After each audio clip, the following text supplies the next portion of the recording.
Le maire de Chécy, poursuivi parce qu'il refuse de marier un homme sous OQTF, a fait réagir le président de l'Association des maires de France, David Lisnard. Oui, le maire de Cannes, président de l'Association des maires de France, est monté au créneau. On l'attendait. On a Robert Ménard qui avait l'air de se battre un peu seul sur ce dossier des mariages dans un OQTF, où le maire, qui est un officier d'état civil, ses maires et celui de Chécy est dans cette logique.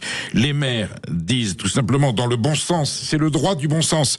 Cet individu n'a pas à être sur le territoire de la République française parce qu'il est en situation illégale et qu'il a certainement commis quelque chose qui le rend hors la loi. Je ne vais pas lui donner le droit du mariage, qui est un droit civil qui est prévu dans la Constitution.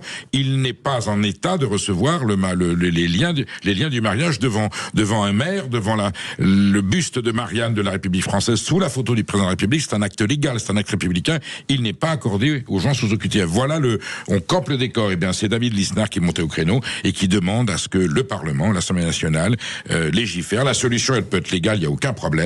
Et c'est un texte de 4 lignes qui dit toute ressortissant sous OQTF n'a aucun droit d'accès, aux législations de la République française qui lui donnent un statut de citoyen ou quelconque avantage. Voilà. Donc OQTF, ils repartent chez eux. Quand ils régularisent leur situation, ils reviennent. S'ils veulent se marier en France, ils doivent être admis, respecter la loi, être légaux et se comporter correctement.